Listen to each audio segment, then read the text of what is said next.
Hello दोस्तों, welcome back to my channel. कैसे हैं आप सभी? आई होप आप सब लोग बहुत अच्छे होंगे। तो फ्रेंड्स, सबसे पहले तो आप सभी से माफ़ी मांगूंगी क्योंकि इतने टाइम से मैं वीडियो अपलोड नहीं कर रही थी और मुझे कमेंट भी काफ़ी सारे आ रहे थे कि आप वीडियो क्यों नहीं अपलोड कर रहे हो। तो दरअसल इतने टाइम से मैं हॉस्पिटल के चक्कर काट रही थी डेंटिस्ट के पास। तो एक्चुअल में हुआ क्या ना, आज से ठीक 1 हफ्ते पहले की बात है। रात के टाइम पे मेरे 3 बजे के आस-पास मेरे दाँत पे ना दर्द होने लगा। पहले तो सुबह से ही हल्का-हल्का सा मुझे पेन फ़ील हो रहा था, लेकिन इतना नहीं था, मुझे पता भी नहीं था कि दाँत का दर्द क्या होता है, क्योंकि आज तक मतलब ऐसा है, मैं 2 टाइम ब्रश करती हूँ और मुझे दाँतों का बहुत ख़्याल रहता है, क्योंकि मैंने बहुत सारे लोगों से सुना था कि दाँत का दर्द बहुत खतरनाक होता है। लेकिन दूसरी आदत मेरी ये थी, अच्छे के साथ बुरी आदत ये थी कि मैं मीठा भी बहुत ज़्यादा खाती हूँ, बहुत-बहुत ज़्यादा। तो मुझे ऐसा डाउट था भी नहीं कि मेरे दाँत में कैविटी होगी या कुछ कुछ नहीं था, मतलब दिख ही नहीं रहा था कुछ भी। तो रात को अचानक से जब 3 बजे के आस-पास मेरे दाँत में दर्द हुआ ना, इतना भयंकर दर्द हुआ, मैं रात भर सो नहीं पाई और ना ही तो मेरे पास दवाई थी। पेन किलर भी मैं ज़्यादा ऐसा यूज़ नहीं करती हूँ, रखती नहीं हूँ, क्योंकि फीडिंग करवाती हूँ ना, तो इसलिए मैं खाती भी नहीं हूँ। तो मेरा दर्द से हालत ख़राब हो गई थी, फिर मैंने एक पेन किलर ली और उससे भी कोई असर नहीं पड़ा, क्योंकि दाँत के दर्द में ना किसी दवाई का कोई असर नहीं पड़ता है। ये तो आप वही जान सकता है जिसको होता हुआ है, मतलब कभी ना कभी दाँत में दर्द। तो फिर रात को मेरे हस्बैंड भी बहुत परेशान हो गए थे कि क्या हुआ? अभी मुझे समझ में भी नहीं आ रहा था कि कौन से दाँत में मेरा दर्द हो रहा है, क्योंकि पूरा एक साइड मुझे ऐसा लग रहा था ना कि ऐसी झनझनाहट सी पड़ रही थी दर्द से। फिर पूरी रात मैंने ऐसे ही गुज़ारी। फिर अगले दिन सुबह होते ही मैं नाश्ता भी नहीं किया, सीधे भागी डॉक्टर के पास। तो हस्बैंड ने बोला चलते हैं डेंटिस्ट के पास, जाके पता करते हैं कि क्या बात है, क्या दिक्कत हो रही है। तो जब उन्होंने देखा, चेक किया, तो उन्होंने बोला कि कैविटी हो गई है अंदर ही अंदर और पता नहीं चल रहा है, क्योंकि पीछे की साइड का दाँत था, तो उसमें पता नहीं चल रहा था। अभी मैं केयर तो बहुत करती थी, मतलब दाँतों की, 2 टाइम ब्रश करती थी, बट सच कहूँ ना, तो दाँतों में ना कोई फ़र्क नहीं पड़ता। अगर आप मीठा बहुत ज़्यादा खाते हो ना, तो आप 2 क्या, आप 4 बार, 10 बार भी ब्रश कर लो, तब भी आपके दाँत खराब होने ही होने हैं। तो फिर डॉक्टर ने बोला क्या करना चाहते हो आप? इसको निकालना चाहते हो या फिर रखना चाहते हो? अभी निकालना सुन के ही मेरे को घबराहट हो रही थी कि पता नहीं कितना दर्द होगा, क्या होगा? तो मैंने उनसे बोला कि इसको बचाने का कोई उपाय है? तो उन्होंने कहा हाँ है, ट्रीटमेंट करवाना पड़ेगा, पूरे 2 हफ्ते लग जाएँगे। मतलब 3-3 दिन छोड़ के आपको आना पड़ेगा ट्रीटमेंट के लिए। तो फिर मैं उस टाइम से उसी में उलझी हुई थी और यही वजह है मैं इतने टाइम से वीडियो भी अपलोड नहीं कर पा रही थी। पता है क्या होता है? कभी-कभी लाइफ आपकी स्मूथ चल रही होती है, पता नहीं किसकी नज़र ऐसी लग जाती है कि आपको, मतलब इतना मुश्किलों का सामना करना पड़ता है ना। तो मेरे साथ सेम वही सिचुएशन हुई है। अभी मैं ना सच में, मतलब इतना रिलैक्स फ़ील कर रही हूँ और अगर मैं, मतलब एक टाइम तो मैंने सोचा कि इस दाँत को निकलवा ही देती हूँ। मैं गई इसी मकसद से थी कि निकलवा दूँगी, इतना दर्द सो मेरे से बर्दाश्त नहीं होता। सच में, कभी भी हो ना ज़िंदगी में, अपनी कोई भी परेशानी को इग्नोर मत करना। हम घर के कामों में ना औरतें इतनी ज़्यादा उलझ जाती हैं कि अपने ऊपर, मतलब ध्यान जाता ही नहीं है कि हमें क्या हो रहा है, क्या नहीं हो रहा है। हल्का-सा सर दर्द भी हो तो उसे हम हल्के में लेते हैं, लेकिन कभी नहीं करना चाहिए ऐसा। अगर आपको कोई भी दिक्कत है, जैसे बैक पेन होता है कइयों के गर्दन में दर्द होता है, कइयों के पेट में दर्द होता है, तो उसे हल्के में लेके इग्नोर कर देते हैं। बट सीरियसली ये प्रॉब्लम आगे जाके आपको बहुत ज़्यादा दिक्कत देती है, तो कभी भी ऐसा नहीं करना चाहिए। तुरंत आपको लगता है कि आपके शरीर में कुछ बदलाव आ रहे हैं, कुछ चेंजेज़ आ रहे हैं, तो डॉक्टर को जाके दिखा दो। भले ही मत जाओ प्राइवेट में, सरकारी मतलब हॉस्पिटल है, वहाँ चले जाओ, पता करो क्या दिक्कत हो रही है, वो भी अच्छे से बता देते हैं। और सच कहूँ ना, तो मुझे ऐसा लगता है प्राइवेट की दवाइयों से ज़्यादा अच्छी दवाइयाँ सरकारी में होती हैं। क्योंकि मेरा जब भी ज़ुकाम, खाँसी होती थी, मैं बाहर से दवाई लेती थी नॉर्मल, तो कोई असर नहीं पड़ता था। बट जब से मैंने, मतलब हॉस्पिटल जाके दवाई लेना शुरू किया है ना, तब से एक ही दिन में मेरा ज़ुकाम-बुखार, एलर्जी जो भी होता है, सब ठीक हो जाती है। तो मुझे ऐसा लगता है कि हॉस्पिटल जाना चाहिए। हम लोग, मतलब नाम सुनते ही एकदम घबराने लगते हैं कि पता नहीं वहाँ जाके डॉक्टर क्या करेंगे। मेरा भी सेम यही था, दाँत दर्द हल्का-हल्का सा जब हो रहा था, मैं डर गई थी कि नहीं जाऊँगी, अपने आप ठीक हो जाएगा। लेकिन जब रात को उठा ना, तो मैंने सोचा अब भी अगर मुझे भागना होता ना, तो मैं चली जाती डॉक्टर के पास सच में। क्योंकि रात के टाइम पे अगर आपका दर्द हो रहा है ना, चाहे सर दर्द हो, पेट दर्द हो, कोई भी बीमारी हो, कुछ भी तकलीफ होती है ना, रात ऐसा लगता है कितनी लंबी चल रही है। तो वही मेरे साथ हुआ, मैं बता नहीं सकती। वो रात तो मेरे लिए बहुत डेंजर थी, बहुत ज़्यादा। तो अभी जो है, व्लॉग में आगे बढ़ते हैं। ख़ैर छोड़िए, अब जो कुछ होना था हो गया और मैंने जो झेलना था वो भी झेल लिया।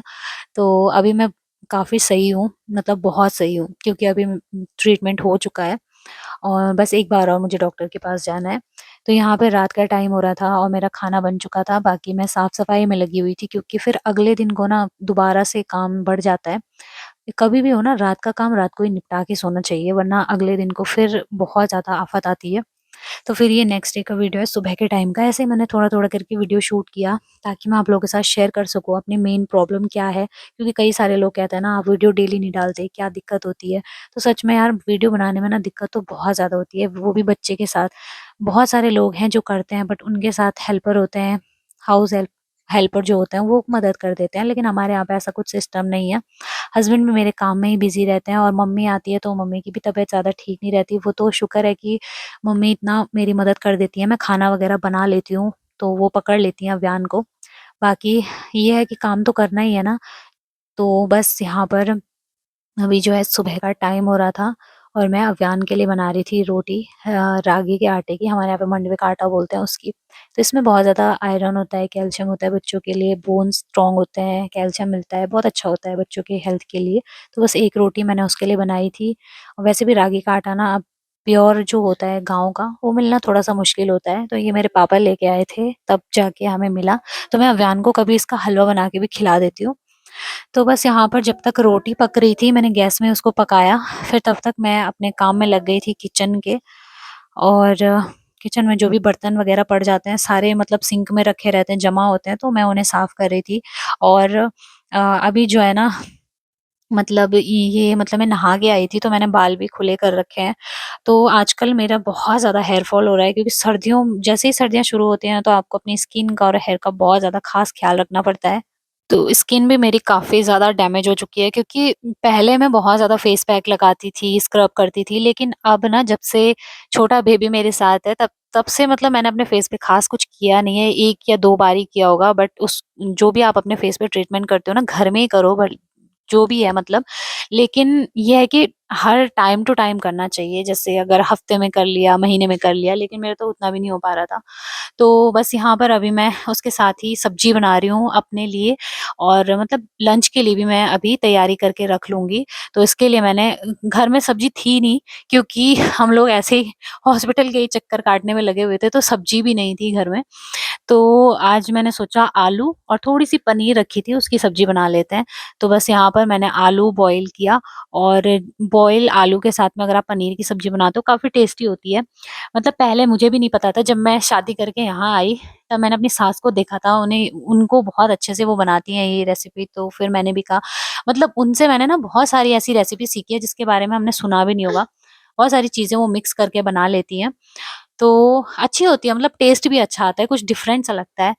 तो बस यहाँ पे मैंने एक साइड रोटी रखी हुई है, और एक ही रोटी बनाऊँगी, दूध में भिगो के थोड़ा-थोड़ा करके अव्यान को दूँगी। हालाँकि वो खाता नहीं है, चबाने वाली चीज़ें अभी उसको मुझे आदत डलानी पड़ेगी, 1 साल का हो चुका है। तो जब जब बच्चों को आदत डलाएँगे ना, तभी वो मतलब सीखेंगे। खुद से खाने की उनको हैबिट डलानी पड़ती है। तो बस यहाँ पर रोटी पक रही थी, दूसरी साइड मैंने सब्जी, आलू वगैरह काट के रख लिए थे, और अब मैं दोपहर का लंच भी बना लूँगी, मैंने आटा लगा के भी रख लिया था। तो और यहाँ पे ना ये रोटी मुझे थोड़ी कड़क सी लग रही थी, तो मम्मी ने कहा कड़क नहीं है, जैसे दूध में डालेगी तो वो मुलायम हो जाएगी, तो हो गई थी वो मुलायम। और उसके बाद मैं यहाँ पे सब्जी बनाने की तैयारी कर रही हूँ।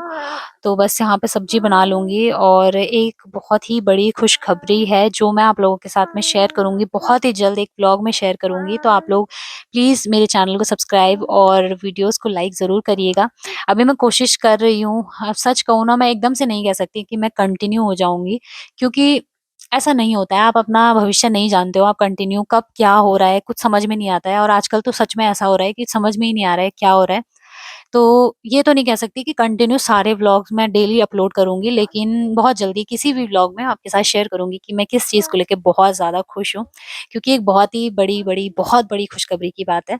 तो मतलब उसके लिए हम लोग बहुत एक्साइटेड हैं, तो व्लॉग मैं आपके साथ शेयर करूँगी। और ये सब्जी वगैरह बन चुकी है, अब व्यान के लिए खाना बना रही हूँ, मतलब दूध गर्म कर रही हूँ, और उसके बाद मैंने थोड़ा-सा दलिया भी बनाया था अपने लिए। सो चलिए फ्रेंड्स, आज के इस वीडियो को मैं एंड करती हूँ। आई होप आपको पसंद आया होगा, पसंद आए तो वीडियो को लाइक और चैनल को सब्सक्राइब करिएगा। मिलूँगी बहुत ही जल्दी, तब तक के लिए love you all, take care.